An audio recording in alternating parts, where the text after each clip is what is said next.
In today's lesson, we will take a look at why Bitcoin was created, what technical problems Bitcoin had to solve, the drawbacks of this type of solution. Why Bitcoin was created. As you may know, Bitcoin is a decentralized digital currency that allows users to make transactions directly with one another without the need of a middleman or a central authority like a bank. Did you know that Bitcoin was actually created in response to a major economic crisis? In 2008, the global economy was hit by a financial crisis that was caused by private greed and lack of regulation. This crisis, known as the Great Recession, had a ripple effect for the rest of the world, leading to high levels of unemployment, bankruptcy, and overall economic instability.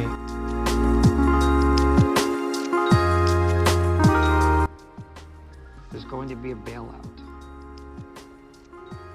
Well, they had to. Like, when paper markets would They collapse, knew. cash would stop coming out of ATMs, they had to backstop this. They knew the taxpayers would bail them out. They weren't being stupid. They just didn't care. Yeah, because they're fucking crooks. The politicians decided to bail out the banks because they believed that it was necessary to prevent a complete collapse of the financial system. Banks took the money the American people gave them and they used it to pay themselves huge bonuses and lobby the Congress to kill big reform. And then they blamed immigrants and poor people. And this time even teachers. For more details on this event, watch the Hollywood movie The Big Short. In the midst of all of this, a mysterious person or a group using the nickname Satoshi Nakamoto published a white paper detailing a new kind of digital currency called Bitcoin. According to Nakamoto, Bitcoin was designed in such a way that it would be resistant to inflation and immune to the kind of financial manipulation and interference that had contributed to the 2008 financial crisis. What technical problems did Bitcoin solve? When Satoshi created Bitcoin, he really created two distinctly valuable products that by necessity are joined at the hip. The first ever blockchain, a ledger, a record of timestamped transactions, and the first ever cryptocurrency, a digital money made with the use of encryption. To achieve this, Satoshi and his early collaborators had to solve two specific technical issues: the Byzantine general problem and the double spend problem. The Byzantine generals problem is a thought experiment that illustrates the challenges of achieving consensus in a distributed network. By consensus, I mean how multiple computers agree on what is true. If you've ever seen the movie Braveheart with actor Mel Gibson playing William Wallace, a medieval Scottish patriot who is spurred into revolt against the English when the love of his life is slaughtered. In that movie, there's a specific scene where there's a great battle with the potential to end it all, and where Scotland not only could have regained the land they lost, but also bring down one of the biggest armies of that time, just by winning this one single battle. But it would only work if all three bands united and attacked at the same time. Long story short, the Scottish army, who had beforehand agreed to unite, ends up betraying Wallace in the middle of the battle. They walk out on him and the rebels lose. This is the Byzantine generals problem in a nutshell. How can you be sure all three bands come to an agreement and none of them have colluded against you? Bitcoin solves the Byzantine generals problem by being distributed. The computer's data aren't kept on any one particular machine but spread out among lots of computers.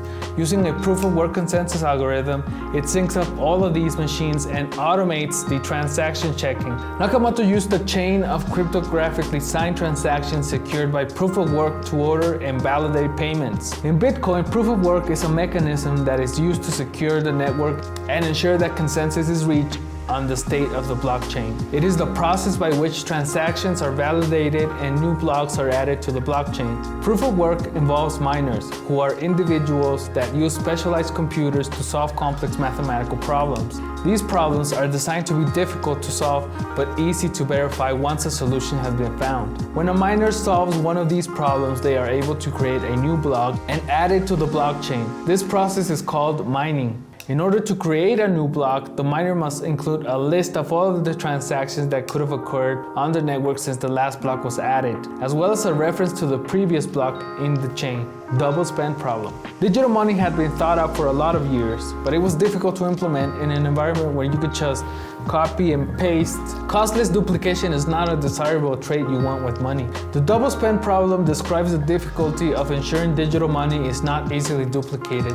See, when money is physical, the double spend problem is of no concern. The same physical bill or coin cannot be in two places at once. The double spend problem only occurs in digital systems, where the same file or data can be presented in two places at once. Trusted third parties such as banks prevent double spend by privately verifying each transaction. They make sure you don't spend the same dollar twice, but we don't want middlemen, so how can we check this?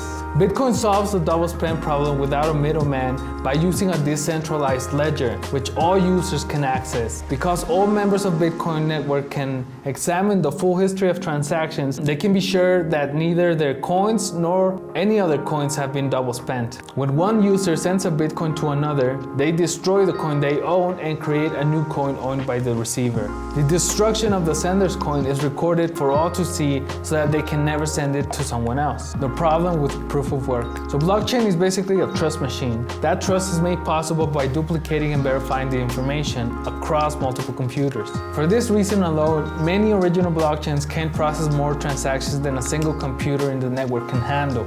As of this date, Bitcoin was unable to handle more than about 7 transactions per second, and Ethereum, the second most popular crypto network, was limited to about 15. 25 schmeckles? I don't know how much, I don't know what that is. Is that a lot? Is it a little? In contrast, Visa, what we currently use for credit cards worldwide, handles around 20,000 transactions per second. I pump those numbers up. Those are rookie numbers in this racket. VisaNet, the card network's payment processing system, handles an average of 150 million transactions a day, and the firm claims it's capable of processing more than 24,000 transactions per second. This wasn't a problem back when crypto was a niche technology used by a core of enthusiasts. Now that traditional finance and other mainstream industries are turning to blockchain as a hedge against inflation and a trusted environment for exchange and collaboration, these limitations are crippling, to say the least. Did anyone see this coming? Yes, computer scientist Hal Finney, who received the very first Bitcoin transaction from the token's pseudonymous founder Satoshi Nakamoto, stated early in the blockchain's original design that it can't scale on their own. He proposed adding a simple, more efficient secondary system on top of the blockchain. Bitcoin itself cannot scale to have every single financial transaction in the world be broadcast to everyone and included in the blockchain. Later, Ethereum co-founder Vitalik Buterin coined the term blockchain trilemma, in laying out the trade-offs required to achieve scalability. Because expanding a blockchain beyond a certain point inevitably compromises two of its fundamental characteristics: decentralized structure, which confers to the transparency and users' trust for it to function independently, or third parties and governments and its security, protecting the data from hackers. In short, you can have decentralization and scalability and security, but you can't have all three at the same time. So is there a solution? There have been several innovations to improve the performance of blockchains, but a closer look shows that they all water down decentralization or security for the sake of scalability. Bigger blocks.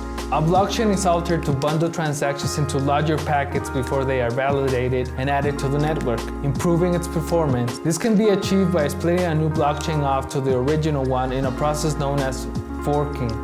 Bitcoin Cash is among the most prominent of these offshoots. New layers. A protocol built on top of an existing blockchain can manage transactions independently, something more akin to what Finney was suggesting. Some examples of these are so-called Layer 2 protocols, and Ethereum's Polygon and Bitcoin's Lightning Network sharding, splitting large chunks of data into smaller parts to spread out the computation and storage workload across the network. The information in one shard can still be shared, helping to keep the network relatively decentralized and secure. So we saw why Bitcoin was created, the problem it tried to solve, and the two technical challenges it had to overcome.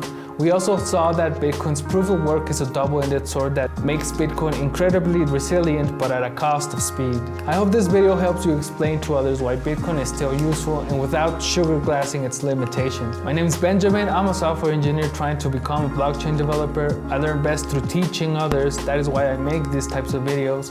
If you found this video helpful, please hit the like icon. And if you want more content like this, subscribe to the channel. Thank you for watching.